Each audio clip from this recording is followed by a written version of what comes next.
Hey everybody, it's Rachel. Welcome back to the channel. There has been this trend on YouTube for a while. I wasted 20 years until I realized this, or it took me 40 years to understand that. Well, as usual, I'm late to the party, but I thought, why not play along? Because if I'm being honest, I wasted a lot of time before I finally understood some things too. So here it is. I wasted over 50 years until I understood something that feels so obvious now. Happiness isn't out there waiting in the next raise, the next house, the next car, or the next accomplishment. It is not about the size of your paycheck, the number of friends you have, or how many likes you get on a post. Happiness doesn't live in someday. It lives right here, right now. And in my opinion, it's built on 5 ingredients: alignment, authenticity, integrity, contentment, and control. If you don't have those, all the money and success in the world will not help you. So today, I want to walk you through each one from my perspective. Not lecturing, but as somebody who's learned these lessons the hard way. I have stumbled over them in the past, and I still trip over them today. And of course, I'll bring in a little philosophy along the way. From the time we're young, we're sold this formula. Work harder, climb higher, sacrifice more, and eventually you will be happy. That's the promise, right? Except nobody ever seems to collect on it. You don't have to look far to see the proof. Look at some of the ultra wealthy in this country right now. The ones who supposedly have everything: money, power, recognition. Do they all look happy to you? No. Many of them look angry, miserable, petty even.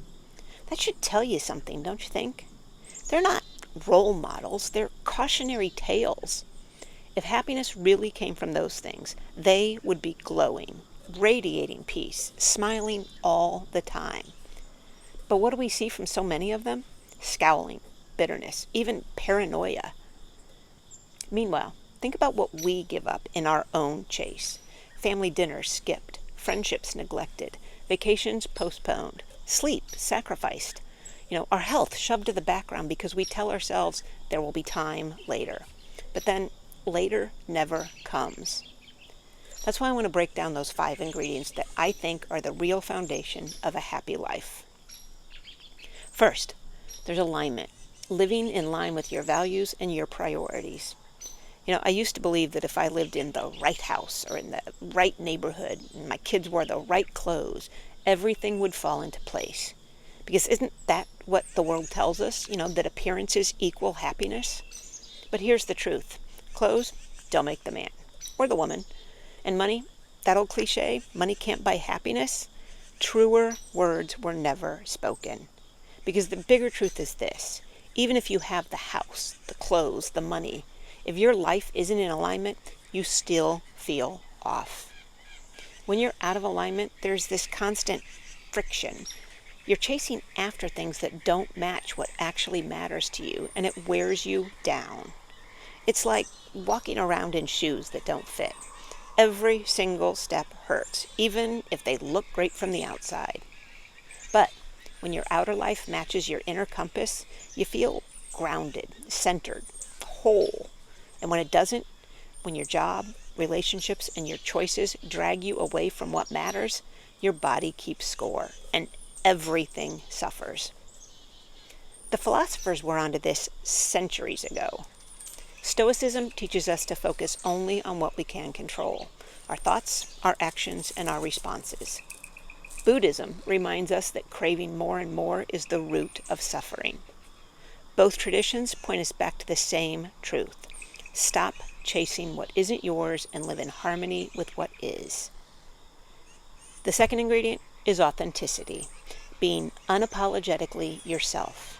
You cannot be happy living as someone else, ever. We live in a world full of performance, on social media, at work, even at family gatherings. We put on masks trying to be more likable, more respected, more accepted. But the problem is, if the people like your mask, that doesn't mean they like you. It means they like the version you've shown them. And the longer you play that role, the further you drift from yourself.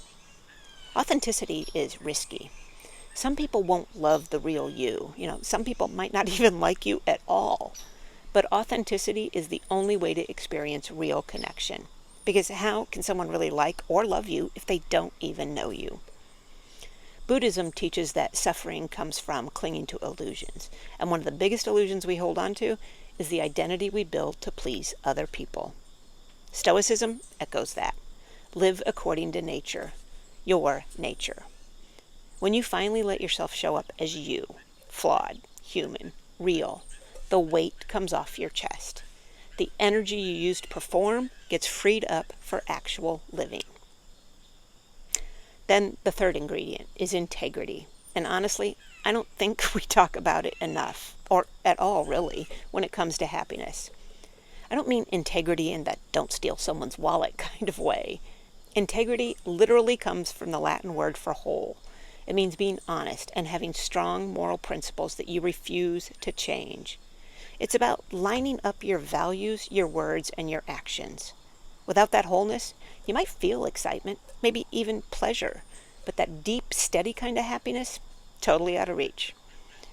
When you lack integrity, you are living in constant conflict with yourself, and that inner conflict is exhausting. You can't fully trust yourself, and if you can't trust yourself, how can anyone else?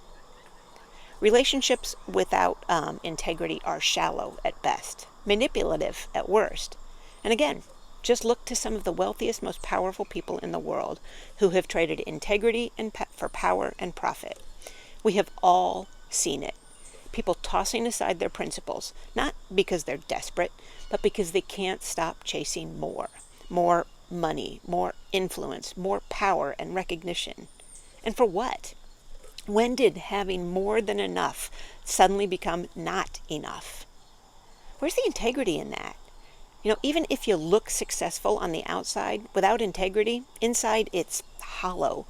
Like building a house on sand. It might stand for a while, but eventually it's going to collapse. And that's the irony. For all that chasing, so many of those people don't even look happy most of the time. They are proof that you can gain the whole world and still lose yourself. That is the cost of abandoning integrity. You might stack up the money, the titles, and the recognition, but you cannot buy wholeness. And without that, real happiness will always stay just out of reach. The fourth ingredient is contentment. I have said it before, and I will keep saying it. If you are not happy with the small things, you are never going to be happy with the big ones. Contentment is the art of appreciating what's already here instead of constantly anticipating someday and needing more. It's sipping your morning coffee and realizing right now you already have enough. But we tell ourselves, I'll be happy when I get the promotion, when the kids are grown, when I've saved enough, when I retire. We all know the drill because we have all done it. But the when never comes because the bar just keeps moving. And again, not to harp on it, but look at the people with more money and power than entire nations, still scheming, still dissatisfied. If external success created happiness, like I said, they would be radiating peace. Instead, they often look like proof of the opposite. Buddhism has a word for this, tanha, craving, the endless thirst for more. The antidote isn't more craving, it's contentment.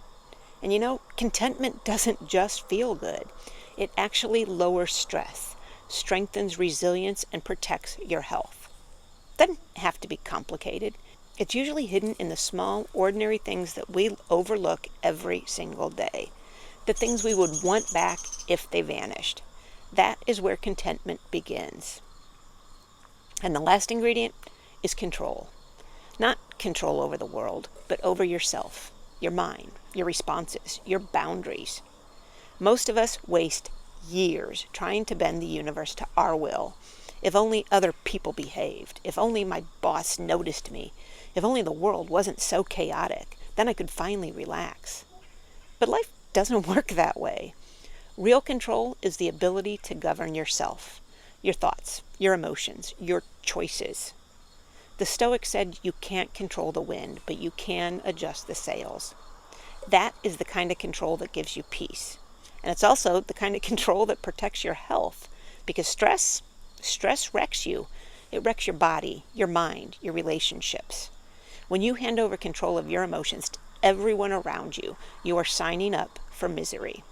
But when you take responsibility for what you can control, your attitude, your habits, your responses, suddenly you're free.